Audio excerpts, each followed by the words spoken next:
আপনারা দেখছেন পজিটিভ বার্তা platform. Think positive, be positive. Bolpur 5ই জুন শান্তিনিকেতন মেডিকেল কলেজ ও হাসপাতালের পক্ষ থেকে 18ই জুলাই 1929 শান্তিনিকেতনে বৃক্ষরোপণ উপলক্ষে রবীন্দ্রনাথ ঠাকুর খাম্বাজ রাগের উপর রচনা করেন আয় আয় আমাদের অঙ্গনে অতিথি বালক তরুদল, মানবের স্নেহ সঙ্গ নে চল, আয় ঘরে চল। প্রায় 100 বছর আগে প্রকৃতিকে আমন্ত্রণ জানিয়ে আপন করে নেবার ডাক দিয়েছিলেন তিনি। বিশ্ব উষ্ণায়নে নাজেহাল মানুষ এখন এই গানের কথার সার্থক রূপায়ণে হাল ফেরাবে। আজ বিশ্ব পরিবেশ দিবস উপলক্ষে পজিটিভ বার্তা ও শান্তিনিকেতন মেডিকেল কলেজ ও হাসপাতালের যৌথ উদ্যোগে বর্ষব্যাপী কর্মসূচির সূচনা হলো। এতে সারা বছর ধরে গোটা দেশে ঋতুভিত্তিক 1 কোটি গাছ রোপণের উদ্যোগ গ্রহণ করা হয়েছে। আজ বৃহস্পতিবার সকালে শান্তিনিকেতন মেডিকেল কলেজ ও হাসপাতালে এক অনুষ্ঠানের মাধ্যমে সকলে এই কর্মসূচি পালনের অঙ্গীকার গ্রহণ করেন এবং প্রদীপ প্রজ্বলন করে এই কর্মসূচির সূচনা করেন।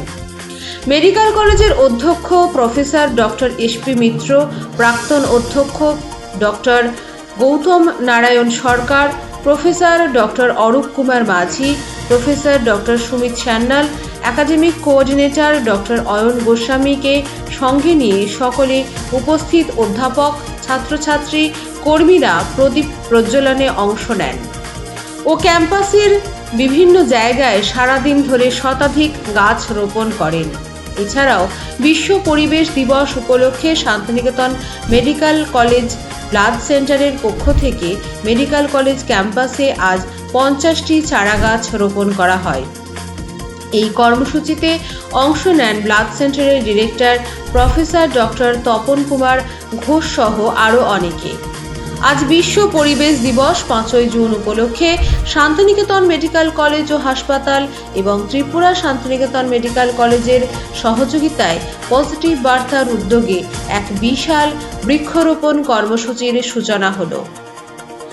এই কর্মসূচির আওতায় পজিটিভ বার্তা পরিবারের অন্তর্ভুক্ত 10,000 সদস্যকে অন্তত 5টি করে গাছ লাগানোর আহ্বান জানানো হয়েছে। শুধু তাই নয়, সংস্থার সঙ্গে যুক্ত প্রতিটি প্রতিষ্ঠানের প্রধানরাও তাদের প্রতিষ্ঠিত শিক্ষক, কর্মী ও ছাত্রছাত্রীদের উদ্বুদ্ধ করে আজ বৃক্ষরোপণ কর্মসূচি পালন করেন। যেভাবে বিশ্ব উষ্ণায়নের ফলে প্রাকৃতিক সামঞ্জস্য বিঘ্নিত হচ্ছে, সারা পৃথিবী যখন এই প্রতিকারের খোঁজে বিভিন্ন পদক্ষেপ নিচ্ছে, সেখানে পজিটিভ বার্তার এই উদ্যোগ নিঃসন্দেহে প্রশংসার দাবি রাখে। এই কর্মসূচির অংশ হিসাবে আজ শান্তিনিকেতন মেডিকেল কলেজ ও হাসপাতাল থেকে যেসব রোগীরা সুস্থ হয়ে বাড়ি ফেরেন, তারাও একটি করে গাছ লাগান। এই গাছ হবে তাদের সুস্থতার প্রতীক এবং মেডিকেল কলেজের সঙ্গে একটি আত্মিক বন্ধনের স্মারক। এই ভাবনা কর্মসূচিতে এক নতুন মাত্রা যোগ করেছে। এটা শুধু বৃক্ষরোপণ নয়, বরং সুস্থতা ও পৃথিবীর সুরক্ষার এক যৌথ প্রার্থনা। এই পরিবেশ দিবস উপলক্ষে শান্তিনিকেতন মেডিকেল কলেজ ব্লাড সেন্টারে প্রায় 25 জন রক্তদান করেন। পজিটিভ বার্তার প্রতিষ্ঠাতা তথা মেডিকেল কলেজের সভাপতি মলয় পীঠ জানান, আজ আমরা বর্ষব্যাপী কর্মসূচির সূচনা করলাম। আগামী 1 বছর ধরে আমরা সারা দেশে, বিশেষ করে পশ্চিমবঙ্গ ও ত্রিপুরায় 1 কোটি গাছ লাগাবো। আমরা ঋতুভিত্তিক বৃক্ষরোপণ করব, যাতে করে তারা সঠিক পরিবেশে বেড়ে উঠতে পারে। এইসব গাছের ছায়া ও অক্সিজেন আমাদের সকলের প্রয়োজন, পৃথিবীকে সুস্থ রাখতে খুবই প্রয়োজন। আসুন আমরা সকলে মিলে একটি সবুজ পৃথিবীর স্বপ্ন দেখি এবং বাস্তবায়নের পথে একসঙ্গে এগিয়ে যাই। আপনারা দেখছেন পজিটিভ বার্তা প্ল্যাটফর্ম।